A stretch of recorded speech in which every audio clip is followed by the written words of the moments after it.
Hello दोस्तों, आज हम ऑनलाइन जन्म प्रमाण पत्र कैसे बनेगा उसके बारे में सीखेंगे।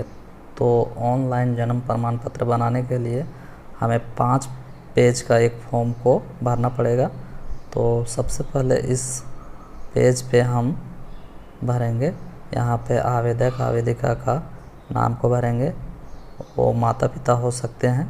उसके बाद से उनके पिता या पति का नाम, ग्राम, और उसके बाद से पोस्ट जो एड्रेस उसको फिल करेंगे। उसके बाद से फिर आवेदक आवेदिका का नाम, फिर उनके पुत्र जिनका या पुत्री जिनका जन्म प्रमाण पत्र बनाना, फिर उनका जन्म तिथि, फिर उनका जन्म कहाँ हुआ है, घर पे या हॉस्पिटल पे, उसको लिखेंगे। उसके बाद से आवेदक आवेदिका का नाम, फिर उनके पुत्री का नाम, और यहाँ विश्वास भाजन में जो पंचायत के सचिव हैं वो साइन करेंगे। उसके बाद से हम लोग नेक्स्ट पेज पे आएंगे।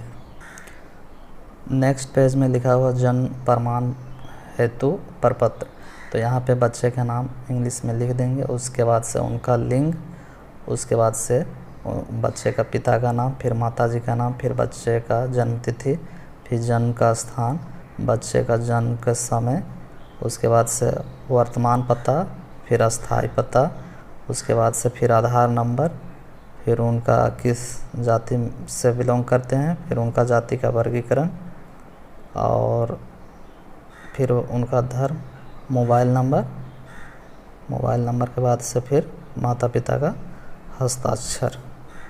उसके बाद से नेक्स्ट पेज में हम लोग आएंगे। नेक्स्ट पेज में लिखा हुआ स्व घोषणा पत्र, तो यहाँ पे प्रमाणित किया जाता है कि मैं जो आवेदक है उनका नाम, उनके पिता का नाम, फिर बच्चे का नाम, फिर उनका एड्रेस को फिल करेंगे।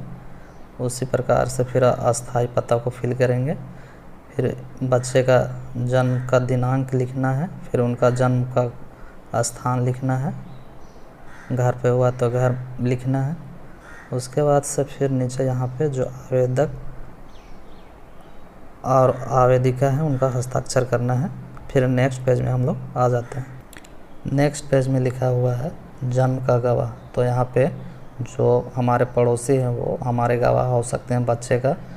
तो सबसे पहले गवाही संख्या 1 में उनका नाम लिखना है, फिर उनका एड्रेस और उनके पिता का नाम, फिर बच्चे का नाम, फिर बच्चे के पिता का नाम, उसके बाद से जन्म तिथि, फिर जहाँ पे जन्म हुआ उसका, फिर वहाँ पे गवाह साइन करेंगे। उसके बाद से फिर इसी प्रकार से गवाही संख्या 2 में साइन करेंगे। भरने के बाद से फिर वो साइन कर देंगे। इस प्रकार से हमारा यह पेज भरा जाता है। उसके बाद से फिर हम लोग नेक्स्ट पेज में आते हैं। 5वें पेज में जन्म का रिपोर्ट से संबंधित हमें देना है।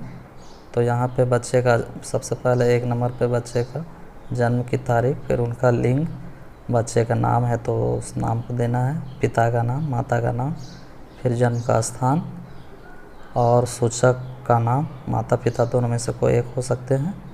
फिर नीचे में सूचक का हस्ताक्षर, सूचक मतलब आवेदक। उसके बाद से फिर इसी प्रकार से 8 number, 9 number, 10 number, 11 number, 12 number, 13 number भरना है। फिर इसी प्रकार से 14 नंबर में भरना है शादी के समय माता की उम्र क्या थी, उसको फिल करना है। इस प्रसव के समय माता की उम्र क्या है, इस शिशु सहित माता द्वारा कुल कितने जीवित जन्मों की संख्या उसको भरना है। और प्रसव के समय परिचारिका और बच्चे का जन्म संस्थागत प्रसव सरकारी हॉस्पिटल में हुआ है या परंपरागत प्रवेशिका से हुआ है। 18 नंबर में प्राकृतिक, और बच्चे के जन्म के समय बच्चे का वजन क्या था और गर्भधान की अवधि लिखना है।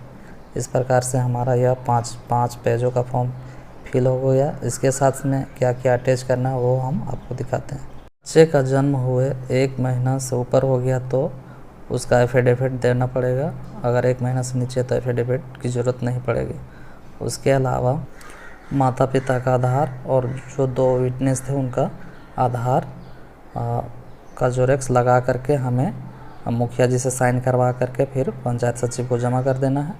और कुछ समय के बाद से हमारे पंचायत सचिव इसको हमें ऑनलाइन जन्म प्रमाण पत्र निर्गत कर देते हैं। तो वीडियो देखने के लिए आप लोगों को बहुत बहुत धन्यवाद। अगर चैनल में नए हैं तो चैनल को सब्सक्राइब कर दें। धन्यवाद।